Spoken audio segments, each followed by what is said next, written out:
Kana, kana ba? Kana. Sige, sige.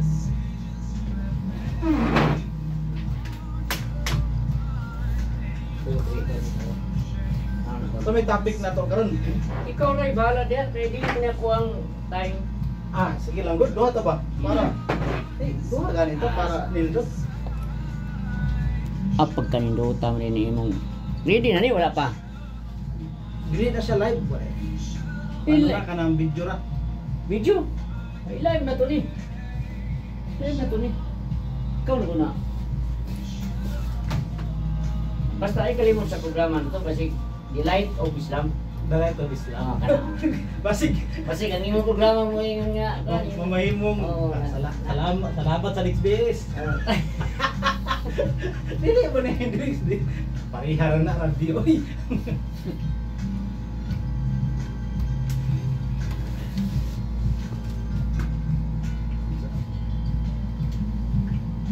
Wala mo siya mga pekit ya.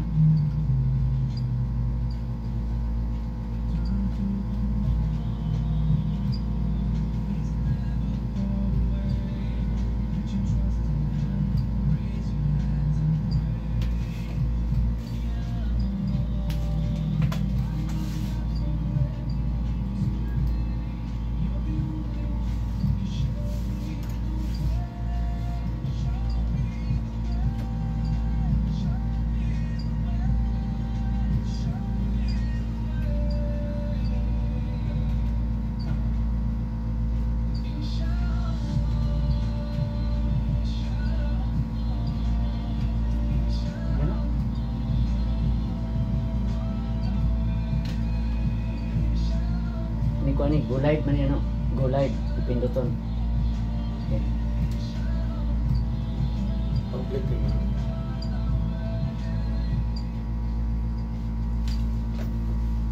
أعوذ بالله من الشيطان الرجيم. بسم الله الرحمن الرحيم. الحمد لله رب العالمين والعاقبة للمتقين ولا عدوان إلا على الظالمين. أشهد أن لا إله إلا الله ولي الصالحين وأشهد أن سيدنا محمد إمام المتقين وسيد الأنبياء والمرسلين وعلى آله وصحابته أجمعين وبعد. السلام عليكم ورحمة الله وبركاته. Ang tanang pagdaig para lamang sa Allah subhanahu wa ta'ala, no? Mga igsoon, atong daygon ng ato ang labaw makagagahom nga si Allah subhanahu wa ta'ala. Itagaan ta niya og time, no? Oras diri sa DS 11:61 Radyo Ukay diri sa Digos City. No, dagan kay salamat, no? Salamat sa Allah subhanahu wa ta'ala ug salamat kay Brother Ahmad Bansag ug sa mga kaubanan nga nagpaluyo ni ining programa The Light of Islam, ang sinag, no? Or ang liwanag ng Islam, The Light of Islam. Dugay-dugay nga panahon nga medyo wala ko makabalik diri sa radyo, no? Tungod pod kay hinay kaya tong panagat karon. Pero mga igsoon, no, akong pasalamatan ang ato ang mga nindot kaayo, mga gwapo kaayo nga ato ang technician diri sa radyo Ukay. Daghang salamat kaninyo mga sir o mga ma'am sa manager ni ining radyo Ukay ug sa tanan niyang mga kaubanan. Daghang salamat kaninyo tanan. Ug sa nagkining sponsor ni ining programaha, nihatag og pagtagad ni ining programaha The Light of Islam. Ang nagsugod ni ini ug ang nagtabang ni ini tanan noon ta dugangan pa sa Allah subhanahu wa ta'ala ang inyong mga rizki o katigayunan. Og ako ding pagtimbaya diha sa ako ang mga kaigsuunan o mga kahigalaan, no? Sa ako ang mga kaparintihan sa tibuok Davao del Sur o sa uban pa nga mga lugar nga akong mga parinti. Unta mo abot kaninyo kining amo ang programa inyong madungog, Mga igsoon sa kahanginan, mga igsoon nako sa Islam, ang akong topic karon kay gikutlo nako, kuha nako kini sa kitab, no? Sa kitab ni Sheikh Salih Al-Fawzan hafidahullah bil lugatil arabiyyah, no? Bil lugatil arabiyyah. Ito po ay sa wikang Arabic. Sinisikap ko lamang na ipaliwanag sa Tagalog or sa Bisaya, no? Kitabut Tauhid. Ang pangalan po ng aklat natin ay Kitabut Tauhid. Sa pagpapaliwanag o may akda pala talaga nito ay si Sheikh Salih Al-Fawzan, isang tanyag na scholar ng Saudi Arabia. Okay. At ang topic natin ay itong tinatawag na al-inhirafu fi hayatil bashariyah. Al-inhiraf fi hayatil bashariyah. No? Yan.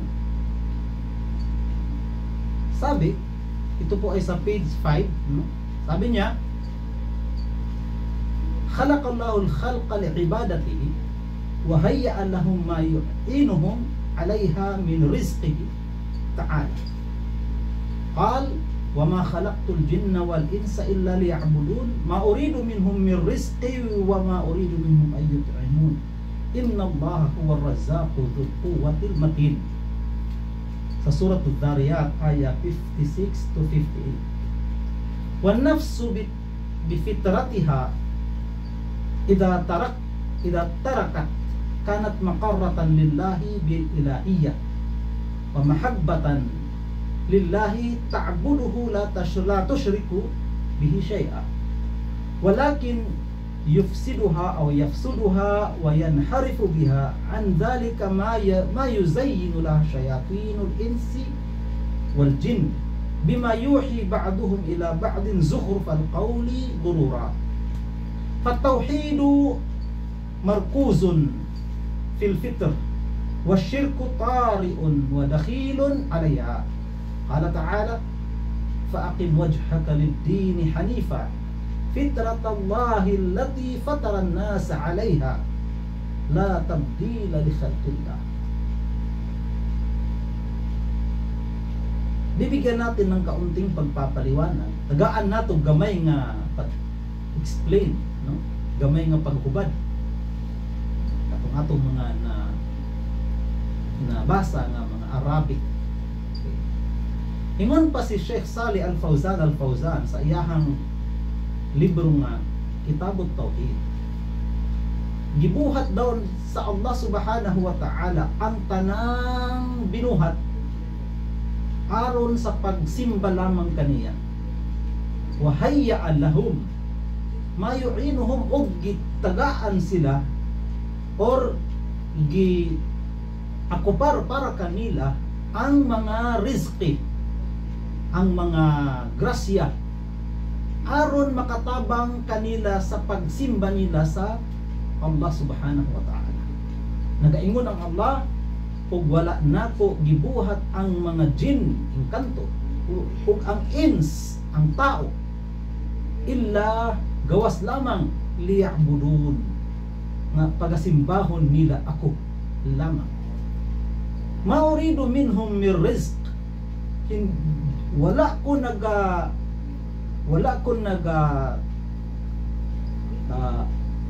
panginahanglan kanila og pagtutustos. Wa ma uridu minhum wa ma uridu ay yut'imun, og wala pud ko nagapanginahanglan kanila og tagaan ko nila og pagkaon. Inna Allaha, no, sa katinuod si Allah huwa ar-razzaq, siya lamang ang bugtong nag-inusara nga nagahatag og mga grasya, dhul quwwah, og nagapanag-iya og kakusog, al-matin, no? Kusog kaayo nga walay pagkahuyang. Wan nafs bifitratiha, ug ang kaugalingon, no? Ug ang sarili sa usa ka tawo bifitratiha idha tarakat, ang kinaugalian ng isang tao kapag pinabayaan, ito ay kumikilala at sumasamba sa nag-iisang tunay na Diyos at nagmamahal kay Allah at sumasamba sa Kanya at walang pagtatambal. Ngunit, pasensya mo mga kaigsuunan kay saksak sinagol ni Tagalog ug Binisaya. Ngunit yufsiduha wa yanharifu biha wa yunharafu biha an dhalik ma yuzayyinu laha syayatin. No? How? Kudi kaya ingon sabi, ingon pa siya, ang makaguba lamang niini ug ang maka unsa gani ini makaligaw, no, niini ang tanang mga binuhat sa mga syaitan, mga satanas, no? Kumbaga, ang satanas nagabuhat siya og mga pamaagi aron ang tao mahisalaag. Okay? Ingon pa siya, dili lamang ang satanas, pati ang mga tao. Tungod kay adunay mga tao nga gusto pud nilang mahisalaag ang ilahang mga isig kaingon. O ilahang ginabuhat ang kining ginatawag nga wahi or pagbulong, no? Ginabuhat nila ang pagbulong sa mga tao aron sila mahisalaag. Okay? Kaya ang tauhid, ang pagsimba sa nag-inusarang Ginoo, no? Mao kini ang kinaugalian ng mga tao. Mula pa noon, no, sa panahon pa ni Adam alayhi salam, no, ay sumasamba na sila sa nag-iisang Panginoon. Hanggang sa sa bawat mayroong isisilang, ito ay mayroong paniniwala sa lumikha sa Kanya at kumikilala sa tunay na lumikha sa Kanya. Kaya lamang nangyayari ang pagkaligaw, no, dahil sa mga bulong at panlilinlang ng mga syaitan. Sabi pa ni Allah, فَأَقِمْ وَجْهَكَ لِلدِّينِ حَنِيفًا فِطْرَةَ اللَّهِ الَّتِي فَطَرَ النَّاسَ عَلَيْهَا لَا تَبْدِيلَ لِخَلْقِ اللَّهِ فَأَقِمْ وَجْهَكَ لِلدِّينِ حَنِيفًا. At itayo mo or harapin ng iyong sarili ang relihiyon na nag-uutos sa pagsamba sa nag-iisang Panginoon. Fitratallah, ito yung nilikha ni Allah na kaugalian sa mga tao na siyang namana or napagmay-arian ng mga tao. La tabdila li khalqillah, walang tabdil, walang pag-iiba sa mga nilikha ni Allah. At sinabi pa ni Propeta Muhammad sallallahu alaihi wasallam, lahat ng ipapanganak o lahat ng ipinapanganak ay ipinapanganak sa kinaugalian. Ngunit ang kanyang mga magulang ang siyang na gumagawa sa kanya or nagpapa-Hudyo sa kanya or Yahudiya, yung bang ang mga magulang natin ang dahilan kaya tayo nagiging Yahudi, no? Judaism, o di kaya Christianism, o di kaya yung Majus, no? Yung Magian, yung sumasamba sa mga apoy. At pagkakaalam ko hanggang ngayon meron pa itong mga ganitong uri ng mga tao. Ang hadith po na ito mga kapatid ay mababasa po natin ito sa Sahihain, sa Sahih al-Bukhari at sa Sahih Muslim, mula sa pag-uulat ni Abu Hurairah.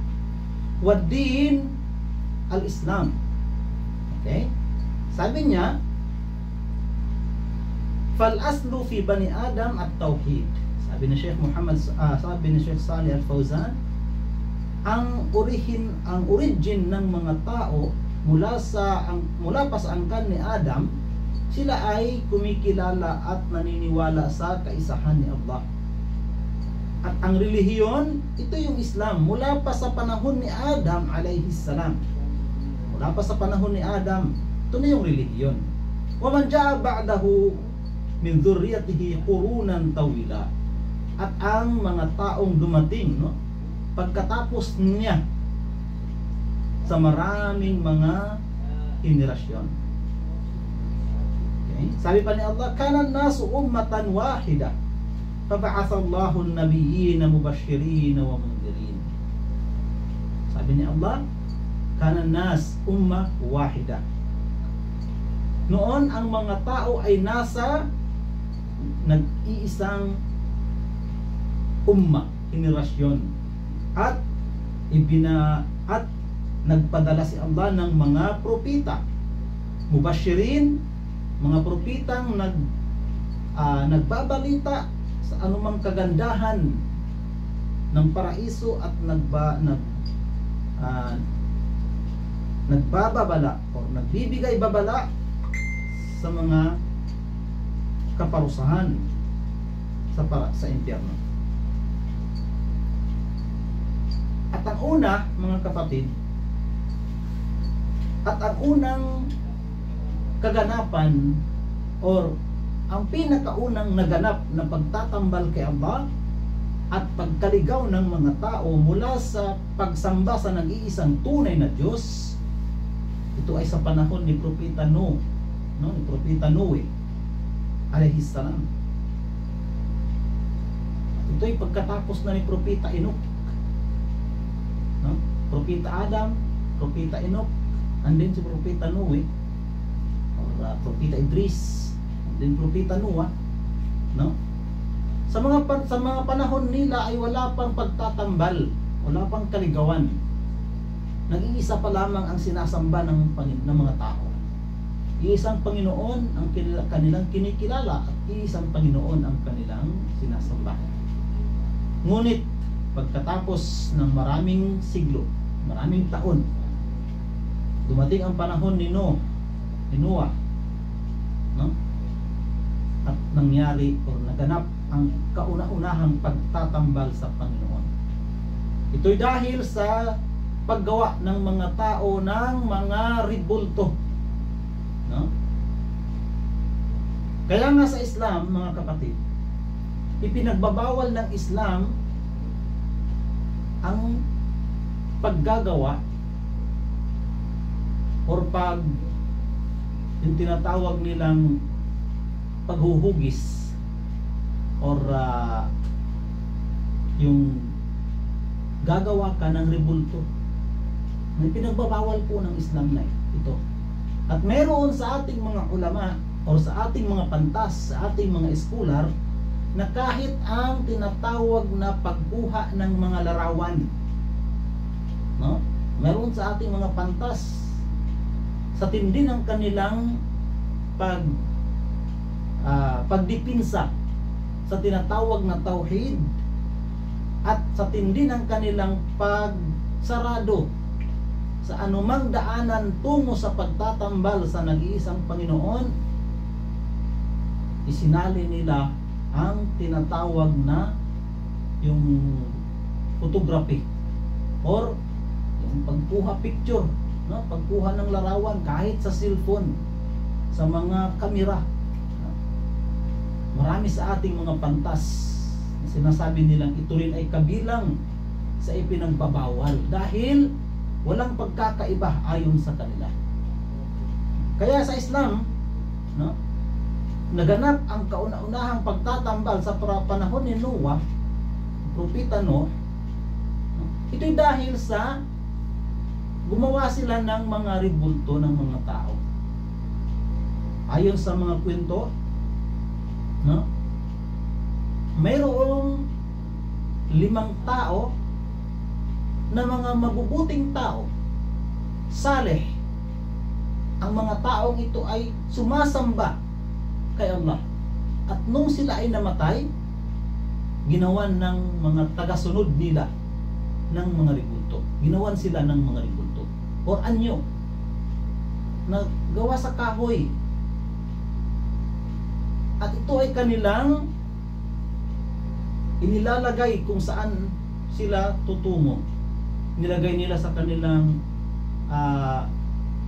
mga lugar.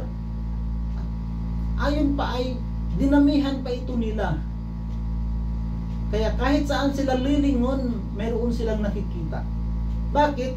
Ang kanilang intensyon ay kapag nakita nila ang 5 taong ito, makakaalala sila sa pagsamba sa nag-iisang Panginoon.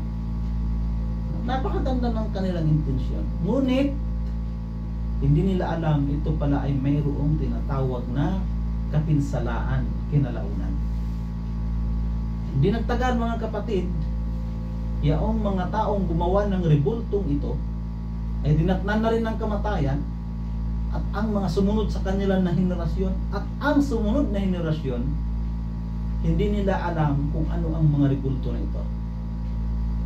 Kaya naganap ang tinatawag na pagsamba sa pagtatambal sa nag-iisang Panginoon. At ito na yung panahon ni Noah. Ito yung dinatnan ni Noah, yung propeta Noah alayhis salam. At ito yung inanyayahan ni Noah. No? Inanyayahan sila ni Noah tungo sa pagbalik sa pagsamba sa nag-iisang Panginoon. Ngunit hindi sila nakinig. Hindi sila nakinig. Mas pinaniwalaan nila ang kanilang udyok, ang udyok ng bawat isa sa kanila. Natunay nga na ang mga rebultong ito ang mga Panginoon, or di kaya ay mayroong lugar sa Panginoon kaya pwedeng sambahin dahil malapit sila sa Panginoon. Ganun. Hindi sila nakinig kay Noah alayhis salam hanggang sa dumating ang panahon na humingi ng saklulo si propeta Noah, at sila ay pinarusahan ni Allah sa pamamagitan ng malakas na ulan, pagbulusok ng ulan, paglabas ng tubig mula sa lupa, at ito ay nagpang-abot ang tubig galing ng langit, tubig mula sa lupa, at naganap ang napakalaking dilubyo sa mundo. Kahit ang isa sa mga anak ni Noah ay napasama sa paglubog, pagkalunod, dahil hindi siya nakinig at naniwala, hindi siya sumunod kay propeta Noah. Sabi ni Ibn Abbas radhiyallahu anhu o anhuma, kana bayna Adam wa Noah alayhis salam 10 qurun. Sa pagitan ni Noah at ni Adam, sabi ni Ibn Abbas radhiyallahu anhuma, ang pagitan ni Adam at ni Noah ay 10 siglo. 10 qurun. No, 10 siglo. Kulluhum ala al-Islam. Ang 10 siglo na ito ay sila ay nasa Islam. At sinabi pa ni Imam Ibn al-Qayyim rahimahullah sa kanyang kitab na Igasatul Igasatul Lahfan, Igasatul Lahfan, sabi niya, wa hadzal qawlu huwa as-sawab qat'an. Ang sinabi na iyan ni Ibn Abbas radhiyallahu anhuma ay katotohanan, walang pagdududa. Fa inna qira'ati Ubay bin Ka'ab yani fi ayatil Baqarah fakhtalafu faba'atha Allahu an-nabiyyin. Okay? Katotohanan, sabi ni Ibn al-Qayyim rahimahullah, sa pagbasa ni Ubay bin Ka'ab, itong si Ubay bin Ka'ab ay isa ito sa mga sahaba ng propeta Muhammad, at kabilang siya sa tagapagsulat ng revelasyon na dumarating kay propeta Muhammad. Alam niyo po mga kapatid, sa Islam, si propeta Muhammad ay hindi po siya nakakapagsulat at hindi rin po nakakabasa. Hindi siya marunong sumulat, hindi marunong bumasa. Kaya pag dumarating ang revelasyon sa kanya, Ito'y naririnig niya kay Anghel Gabriel at kanyang nasa sa ulo at ipinapasulat niya sa mga sahaba. At kabilang ito si Ubay bin Ka'ab radhiyallahu anhu. Kabilang ito si Ubay bin Ka'ab. And then pagkatapos nilang masulat, babasahin nila ito kay Propeta Muhammad. Nang sa ganon, matiyak na ang kanilang nasulat ay tama. Yun. Kaya nga sabi ni Allah, ibinaba namin ang Quran at amin itong pangangalagaan. Kaya mula noon, 1,400 years na ang nakalipas o ang lumipas, nananatili ang Quran sa kanyang dating anyo o dating pagkasulat. Yan pa rin ang Quran mula sa panahon ni Propeta Muhammad hanggang sa panahon natin ngayon. Ayan. Sabi, ito si Ubay bin Ka'ab, sabi niya, ayon sa kanya, fakhtalafu faba'atha Allahu an-nabiyyin.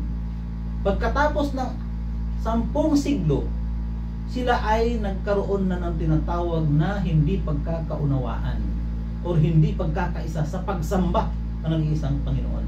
Ibig sabihin, nagkaroon na ng tinatawag na pagtatambal kay Allah. Faba'atha Allahu an-nabiyyin. Yun yung dahilan kaya nagpadala or pumili ang Panginoon ng mga sugo nang sa ganon ang mga tao ay ibalik sa pagsamba sa Kanya. وَيَشْهَدُ لِهَذَا الْقِرَاءَةِ قَوْلُهُ تَعَالَى وَمَا كَانَ النَّاسُ إِلَّا أُمَّةً وَاحِدَةً فَاخْتَلَفُوا.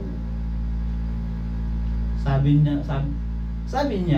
Sheikh Salih Al-Fawzan, at ang nagpapatibay sa ganoong pagbasa, ang sinabi ni Allah, وَمَا كَانَ النَّاسُ إِلَّا أُمَّةً.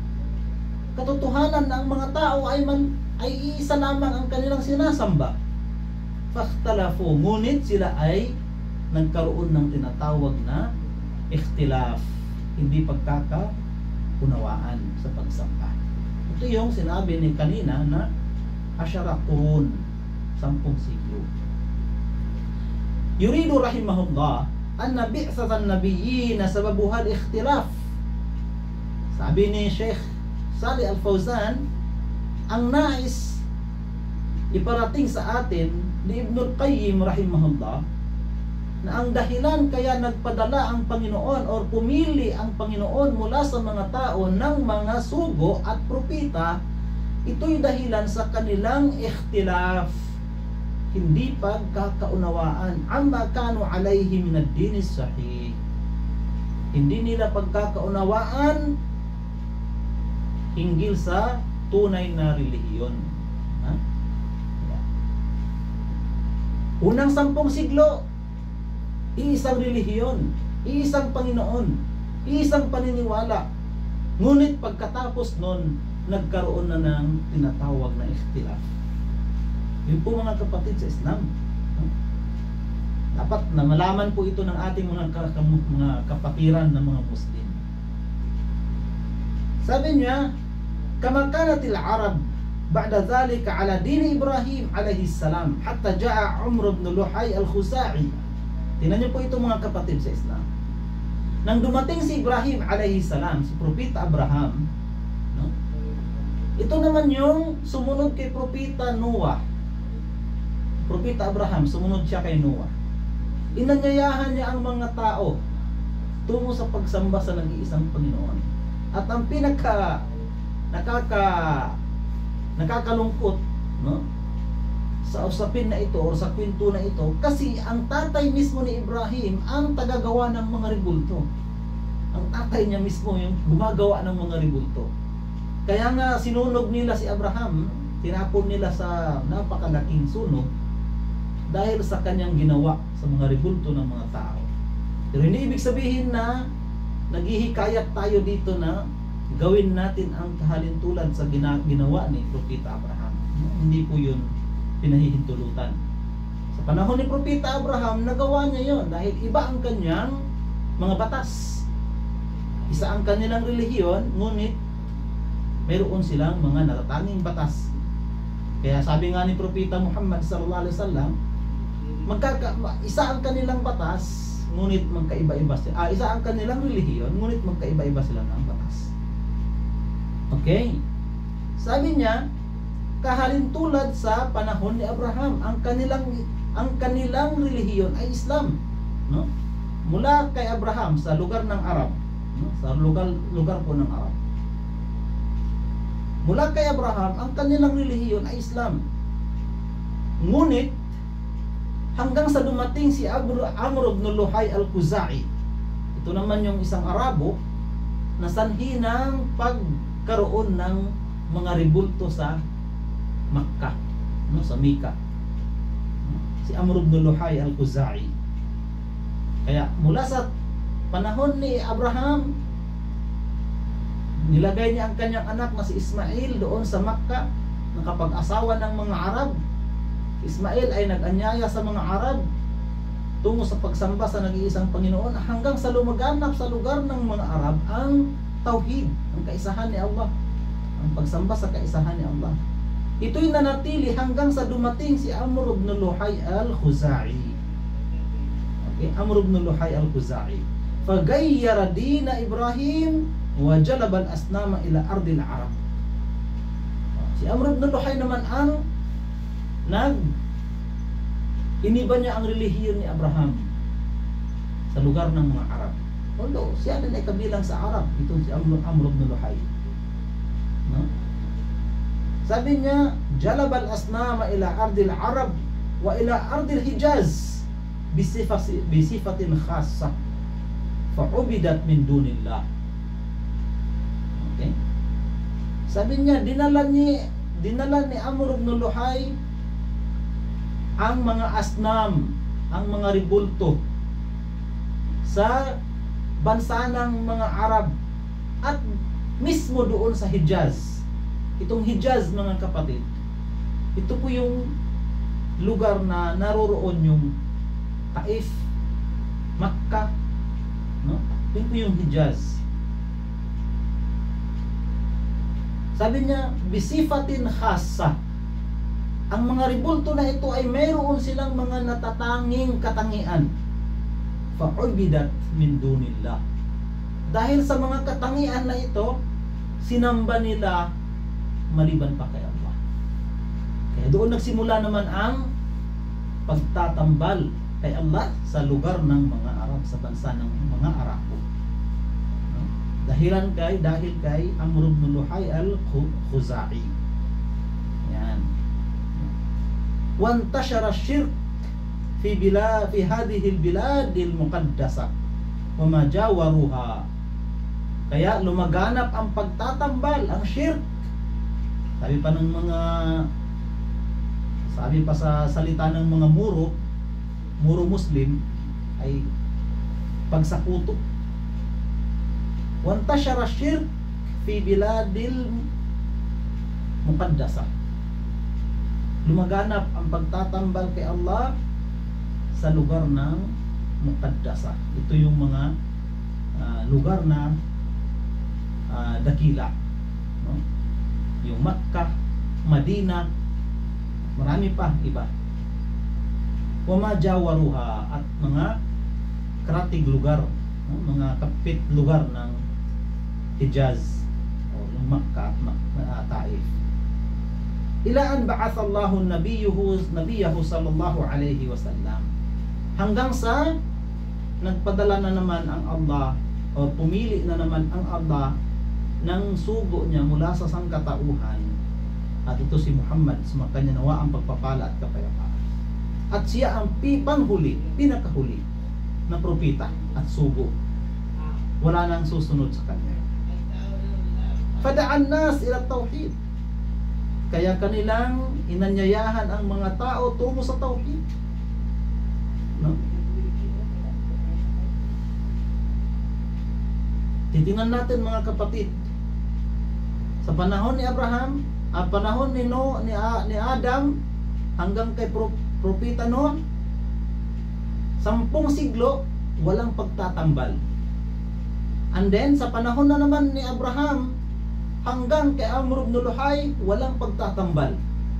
Sa panahon ni Amr ibn Luhay hanggang sa pagkapropeta ni Propeta Muhammad, matapos niyang makunkir ang Makkah, nawala na naman ang pagtatambal. Bumalik sa pagsamba sa nag-iisang Panginoon ang mga tao. Sabi niya, fada'an nasa ila tauhidi wattiba'i millati Ibrahim.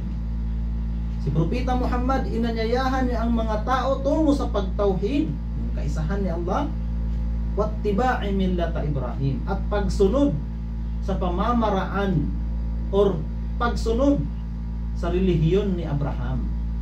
Ang relihiyon po ni Abraham, ito yung pagsamba sa nag-iisang Panginoon. Wajahada fillahi haqqa jihadihi, at siya ay nagsumikap para kay Allah ng tunay na pagsumikap upang ang mga tao ay maibalik tungo sa pagsamba sa nag-iisang Panginoon na si Allah. Hatta adat aqidat at-tauhid, wa millatu Ibrahim, hanggang sa naibalik niya ang paniniwala sa kaisahan ni Allah at pagsunod sa pamamaraan at relihiyon ni Abraham. Wa kassara al-asnama wa akmala Allahu bihi ad-din. At si Propeta Muhammad sallallahu alaihi wasallam, yaong mga rebulto na naroroon sa Makkah, na nakapalibot sa Mecca, at mismong doon sa Kaaba, no? Yung nakikita natin ngayon na parang square siya na maitim, no? Katotohanan, yung itim na yun ay tila lamang po yun, mga kapatid, ha? Ay pinagsisira po ito ni Propeta Muhammad. Siyempre, no? Ito ay kanya ng hawak. Walang sino mang makakapigil sa kanya sa panahon na iyon. Wa akmalallahu ad-din, at ikinumplito ni Allah ang relihiyon, no? Wa atamma bihi ni'mah, at kanyang linubos ang biyaya kay propeta sa sanlibutan. Wasarat ala nahjihi al-qurun al-mufaddala min sadri hadhihi al-ummah, at sumunod sa kanyang batas o sa kanyang pamamaraan, no, ang mga qurunul mufaddala, okay, yung tatlong siglo, no, 300 years, no, 300 years, mga kapatid, mula kay Propeta Muhammad, 300 years na pasunod niya ang mga tao sa kanyang paraan o pamamaraan. Ilaan fashal jahal fil qurunil mutaakhirah, hanggang sa lumaganap na naman ang kamangmangan fil qurunil mutaakhirah, sa mga siglong pagkatapos ng 300 siglo, no? Mula kay Propeta Muhammad. Wadakhala ad-dakhilu min ad-diyanatil ukhra, at pumasok ang iba't ibang mga relihiyon. Fa'ada ash-shirku ila kathiri min hadhihi al-ummah bisabab du'ati ad-dalal, at bumalik ang pagtatambal sa Allah sa henerasyon na ito dahil sa napakaraming nag-aanyaya sa mga relihiyon na ito. O bisababil bina'i alal qubur. Tingnan niyo po ito, mga kapatid. Ito yung napag-usapan namin kanina ni Brother Ahmad. Wa bisababil bina'i alal qubur. At isa sa mga dahilan dyan ay ang pagkakaroon or paglalagay ng mga tinatawag na gusali sa mga libingan. Kaya nga, nabanggit namin kanina kasama si Brother Ahmad na yung paglalagay ng mga siminto sa mga libingan ay hindi po ito pinahihintulutan ng Islam, no? Kung mayroon po tayong nakita na si Ustad, si Alim, si Sheikh, ang kanyang libingan ay ganito, hindi po yun katibayan ng pinahihintulutan. Okay? Sabi niya, mga kapatid, sabi niya, وبسبب البناء على القبور متمثلا بتعظيم الأولياء والصالحين. At kabilang sa dahilan ng paglaganap ng pagtatambal kay Allah, itong paglalagay ng anumang mga siminto or hollow block or gusali sa mga libingan. Bakit? Ito'y dahilan upang dadakilain ang mga taong mabubuti. Yung mga taong mabubuti na nakalibing, nakahimlay, no? Wa iddi'a'il mahabbati lahum, no? Bakit natin ginagawa yon sa mga libingan nila? Dahil tinatangkilik natin sila or sinasabi natin na sila ay minamahal natin. Ang Propeta Muhammad sallallahu alaihi wasallam, mga kapatid, na ipinagbawal niya ito sa kanyang ummah. Pinagbawal niya ito. Ngunit nangyari din sa kanyang libingan ang katulad. Pero ito ay kanyang ipinagbabawal. At ang gumawa nito, nitong libingan niya, gumawa nito sa kanyang libingan, no? Ay sa panahon na po ito, mga kapatid, sa Islam, ng mga yung tinatawag nilang Umayyad Empire. Sa panahon na po ito ng Umayyad Empire, no? At hindi po ito sa panahon ng mga sahaba, sa panahon ng mga companion of Prophet Muhammad sallallahu alaihi wasallam. Wala po, hindi po ito nangyari sa panahon ng mga sahaba. Ayon nga sa kwento, sa tarikh, mga kapatid, no? Ang mga pantas ay matindi ang kanilang pagprotekta, pagdipinsa, upang hindi magawan ng anumang gusali or yung pati yung green dome sa masjid ng Propeta Muhammad. Para sa inyong kaalaman na yung green dome sa masjid ni Propeta Muhammad ay ano po yun sa kanyang libingan mismo, parang nakapayong sa kanyang libingan. Kaya ang mga pantas natin noon, mga kapatid, no? Yung mga ulama natin noon, nakipagtalo sila sa mga leader. At ang leader ng mga panahon na yun, kung hindi ako magkakamali, si Abdul Malik ibn Marwan, no? O si Abdul Aziz ba? Hindi ako magkakamali. Itatama niyo po ako, itama niyo po ako kung ako po ay nagkamali. Yan.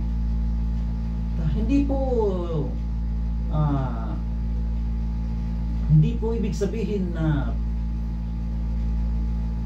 hindi lumaban ang mga ulama sa panahon na iyon. Pinaglaban nila ang katotohanan, ngunit wala nga silang magagawa dahil wala sa kanila yung tinatawag na sulta, yung kapangyarihan. Masusunod ang mga hari. Yan. Sabi niya, mga kapatid, sabi niya,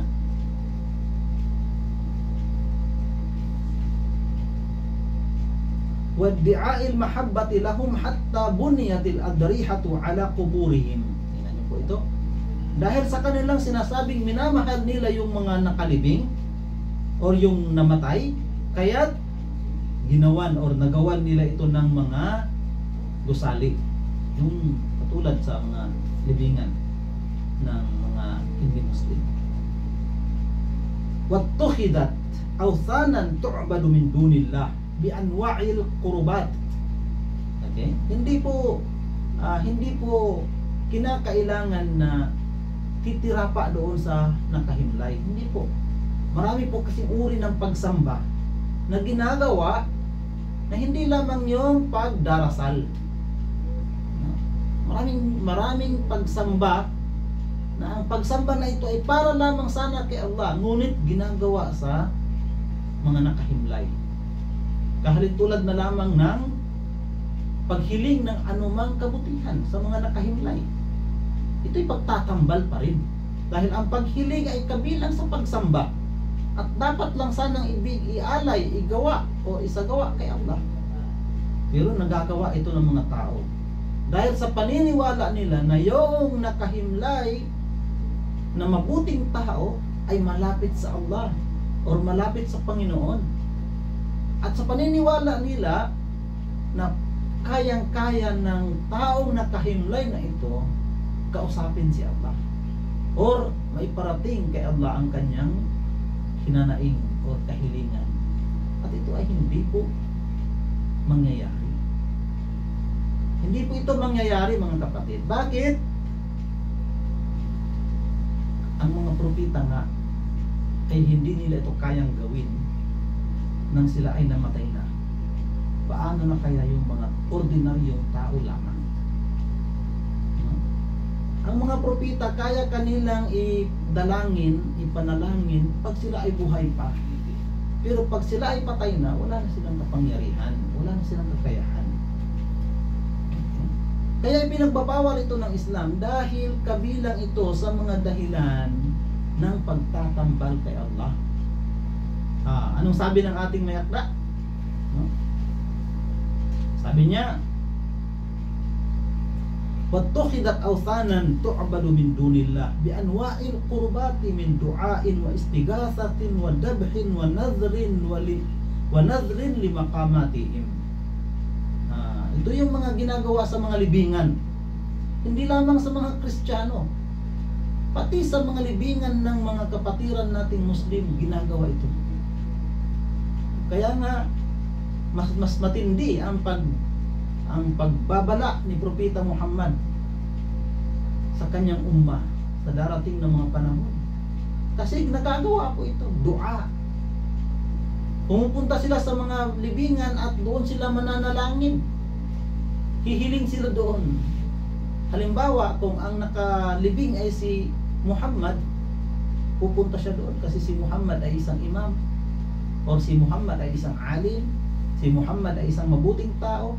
Pupuntahan niya at sasabihin niya, Muhammad, idalangin mo dyan kay Allah na biyayaan niya ako ng anak. Kumbaga, gagamitin niya yung nakalibing, yung namatay, bilang daan tungo sa Panginoon.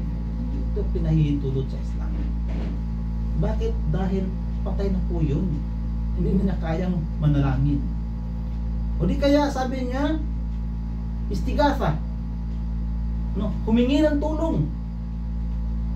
O di kaya kakatay ng anumang hayop doon sa libingan. Or nazar, gagawin niya ang kanyang pamamanata doon sa libingan. Wasammu syirka tawassulan bisalihin wa idharan limahabbatihim wa laysa ibadatan lahum bizamihim. Ito'y tinatawag din na pagtatambal kay Allah. Bakit? Sabi niya, tawassulan bisalihin. Dahil ito ay pagtatawassul sa mga yung gagawin mong paraan, ang mga nakahimlay. Idharan li mahabbatihim, paghahayag, pagmamahal sa kanila, walay sa ibadatun lahum bizamihim. At inaakala nila na ito ay hindi kabilang sa pagsasamba sa mga nakahimlay. Bagkus ito nga ay kabilang. Dahil ang mga gawain na ito ay para lamang kay Allah o sa Panginoon na nag-iisa. Wanasu anna hadha huwa qawlul musyrikin al-awwalin. Nakalimutan nila na ito rin ang mga salita ng mga nagtatambal kay Allah noon. Sabi nila, ma na'buduhum illa liyuqarribuna ila Allah zulfa. Katotohanan na hindi namin ito ginagawa sa mga nakahimlay maliban na lamang na kami ay mapapalapit kay Allah sa pamamagitan nila. Diba? Parehong-pareho. Kaya nga ipinagbabawal ito sa Islam. Hindi ito ipinahihintulot sa Islam dahil daan tungo sa pagtambal kay Allah. Okay? So mga kapatid sa Islam, pwedeng mayroon kayong katanungan. Okay ba itong live mo, Brother Rahman? Itong live mo, baka mayroon mga tanong dyan sa mga brother natin. Sabi niya, وَمَعَ هَذَا شِرْكٌ الَّذِي وَقَعَ فِي الْبَشَرِيَّةِ قَدِيمًا وَحَدِيثًا فَالْأَكْثَرِيَّةُ مِنْهُمْ يُؤْمِنُونَ بِالتَّوْحِيدِ الرُّبُوبِيَّةِ. Ang shirk, ang pagtatambal na naganap sa mga tao noon at ngayon, ang karamihan sa kanila ay naniniwala sa tinatawag na rububiyya. naniniwala pa rin sa rububiyya ni Allah. Wa inna ma yushrikuna fil ibadah. Ngunit sila ay nagtatambal kay Allah sa pamamagitan ng pagsamba. Naniniwala sila na si Allah ang tagapaglikha. Ngunit pagdating sa pagsamba, mayroong kasama si Allah. Kama qala ta'ala, wa ma yu'minu aktsaruhum billahi illa wa hum musyrikun. Katotohanan, hindi mananampalataya ang marami sa kanila kay Allah maliban na lamang na mayroon din silang pagtatambal kay Allah. Ibig sabihin, naniniwala sila, the same time nagtatambal. Walam yajhad juhud ar-rabbi illa nazara yasirun anil bashari ka Fir'aun wal malahida ad-dahriyin والشيوعيين وفي هذا الزمان وجهودهم به من باب المكابرة وإلا فهم مضطرون للإقرار به في باطنهم وقرارة أنفسهم كما قال تعالى وجحدوا بها واستيقنتها أنفسهم ظلما وعلوا. Okay? Hindi nila itinatanggi ang pagiging Rab ng Panginoon. Ngunit ang kanilang itinatanggi yung pagsamba lamang sa nag-iisang Panginoon. Yan yung ginagawa ng mga tao ngayon. Karamihan sa mga naliligaw sa panahon natin ngayon. Kahalintulad mga kapatid sa Islam ni Fir'aun. Ito yung mga noon. No? Si Fir'aun, hindi mo malaman ang kanyang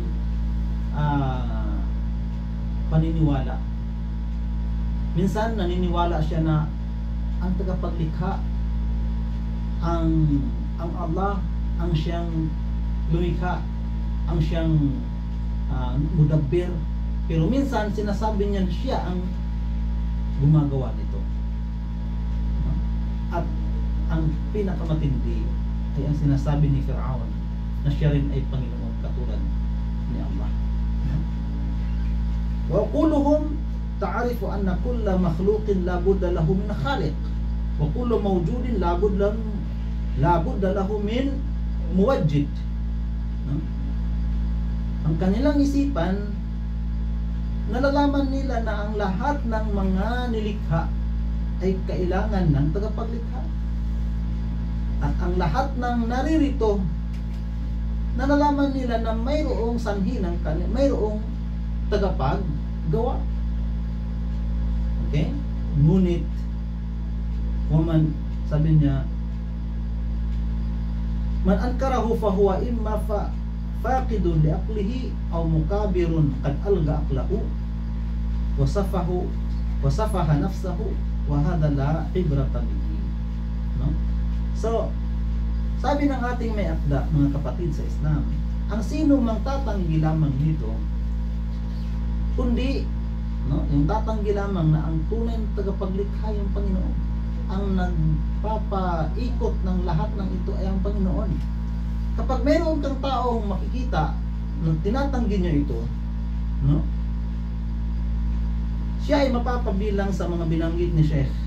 Sabi niya, imma faqidu aqlihi, wala siya sa katinuan, or mukabir, yung mapagmataas ng kanyang sinaraduhan ang kanyang pag-iisip, or safaha nafsahu, no? Hindi matino ang kanyang pag-iisip, katulad din ganyan, faqidu aqlihi wa hadha la ibrata lahu. Okay, mga kapatid, so sa kabuuan ng mensahe ni Sheikh Shalih Al-Fawzan hafidhahullah, ikinikwento niya kung paano naganap ang tinatawag na pagkaligaw ng mga tao. Mula kay Adam alayhi salam hanggang kay Noah 10 siglo, walang kaligawan. Pagkatapos ng 10 siglo, dumating yung kauna-unahang pagtatambal kay Allah. Hanggang sa dumating ang dilubyo sa panahon ni Noah alayhis salam, nalinis ang lupa, nawala ang mga tao nagtatambal kay Allah. Pagkamatay ni Noah, dumating si Propeta Abraham. Panahon ni Propeta Abraham, nagisnan niya, nakita niya ang mga tao sumasamba na naman sa repulto. Kaya si Propeta Abraham pinili ni Allah gawing propeta at sugo para anyayahan ang mga tao. Nalinis ito ni Propeta Abraham sa Makkah hanggang sa dumating si Amr ibn Luhay al-Khuzai at naganap na naman ang pagtatambal kay Allah. Pangatlong pagkakataon ang pagtatambal kay Allah. Mula sa panahon ni Amr ibn Luhay al-Khuzai hanggang sa dumating si Propeta Muhammad at nakumpir niya ang Makkah at naibalik ang mga tao sa lugar ng Arab at sa mga katabing lugar ng mga Arab. Naibalik niya sa pagtatambal, naibalik niya sa pagsamba sa nag-iisang Panginoon na si Allah. Hanggang sa umabot ng 300 siglo. 300 years. Tatlong siglo.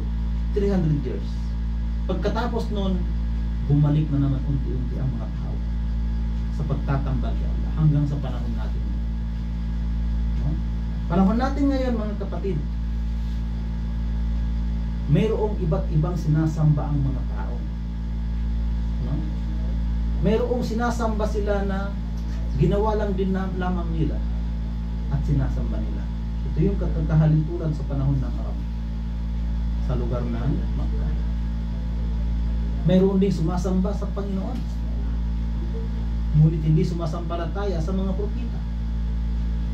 Mayroon din katulad ng mga Muslim na sumasamba sa Panginoon Allah at sumasampalataya sa lahat ng mga propeta hanggang kay Propeta Muhammad sallallahu alaihi wasallam. Naway gabayan tayo ni Allah subhanahu wa ta'ala tungo sa pagsamba sa Kanya. Gabayan nawa ni Allah ang mga tao makakarinig ng aking mensahe sa araw na ito. At dalangin ko kay Allah subhanahu wa ta'ala naway dagdagan ang ating kaalaman at patatagin tayo sa ating pananampalataya. Dalangin ko kay Allah subhanahu wa ta'ala naway iligtas ni Allah sa kapahamakan ang ating mga kapatiran na nasa Luzon, lalong-lalo na sa lugar ng Kamaynilaan. Napakalaking pagbaha, naaanod ang mga sasakyan, marami ang namamatay, naway pangalagaan sila ni Allah at ilayo sila mula sa kapahamakan, pagkalunod o anumang mga kalamidad. Biyayaan nawa sila ni Allah subhanahu wa ta'ala ng gantimpala sa sino mang mayroong mamatay sa kanilang mga mahal sa buhay. Hanggang dito na lamang, mga kapatid, dagang salamat, maraming salamat sa inyong tanan. So dagang pong salamat ito ang abtik na station technician, si Brother Thunder. Kadugay na ako maguna makabalik din, nakalimtan na ako si Brother Thunder. Daghang salamat brother sa imuhang paghatag kanamo o pagtagad diri ug sa ato ang station manager. Daghang salamat kaayo pod, sir, ma'am, unta giyahan kita sa Ginoo ug ihatag kanato ang maayong panglawas diri sa kalibutan hangtod sa ulahing adlaw. Assalamualaikum warahmatullahi wabarakatuh.